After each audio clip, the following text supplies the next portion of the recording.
माझं नाव रवी ढगे, मी नांदेड जिल्ह्यातून आहे.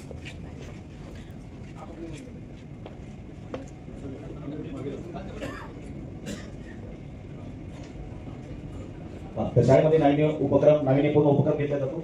फूड फेस्टिवल अत्यंत महत्त्वाचा. खाद्य संस्कृतीची ओळख विविध देशांची त्यांना झाली पाहिजे या दृष्टिकोनातून हा फेस्टिवल घेतला जातो. मागील एका स्लाइडमध्ये सरांनी सांगितलं की खाद्यपदार्थ बनवून घेतले जातात विद्यार्थ्यांकडून. नुसतं बनवून घेतले जात नाही तर त्याचं प्रदर्शन सुद्धा भरवलं जाते. त्याच्यामध्ये आवर्जून आम्ही त्या दिवशी शाळेला भेटली होती, तिथं करंजी सुद्धा तयार केलेली दिसली आम्हाला. म्हणजे भारतीय लोक तिथं आहेत हे महत्त्वाचा विषय आहे. आणि याच्यातून नुसतं हे जागतिक दर्जाला कसं जोडलेलं आहे हे आपण लक्षात घेणं गरजेचं आहे. तर वर्ल्ड फूड फेस्टिवल नावाचा एक फंक्शन घेतले जाते. त्याच्यामध्ये 25 देशाचे वेगवेगळे प्रतिनिधी तिथे सहभागी होतात आणि त्यांना तिथे व्यक्त होण्याची संधी मिळते. म्हणजे जागतिक दर्जाची शिक्षण पद्धती जोडलेली आहे हे मला इथे नमूद करणं आवश्यक वाटते. त्याच्यानंतर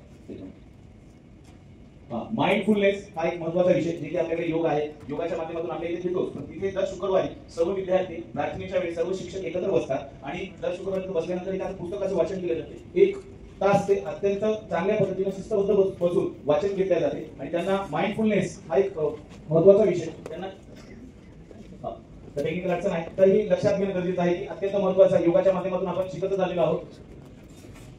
त्याच्यानंतर अत्यंत महत्त्वाचा घटक पॅरेंट्स मीटिंग. आपल्याकडे पीएटी होते, पण इंग्रजी माध्यमाच्या मंत्री मोदयांना मला सांगू इच्छितो की इंग्रजी माध्यमाच्या पीएटी प्रभावीपणे होतात आणि आपल्या प्रभावीपणे होण्यासाठी थोड्याशा अडचणी येतात. तर त्या इथे तसं नाही. इथे पीएटी घेताना प्रत्येक विद्यार्थ्यांची वैयक्तिक गुणवत्ता, त्याच्यातल्या काही अडचणी आहेत त्या विद्यार्थ्यांच्या पाल्यांपर्यंत पोहोचवल्या जातात. विद्यार्थ्यांमध्ये ज्या कमतरता आहेत त्यांना निदर्शनास आणून देतात. त्याच्यामुळे काय होईल, पालक सुद्धा ते लक्ष देतात आणि इन्व्हॉल्व होतात शाळेच्या एज्युकेशन मध्ये. हे महत्त्वाचं आहे. त्याच्यानंतर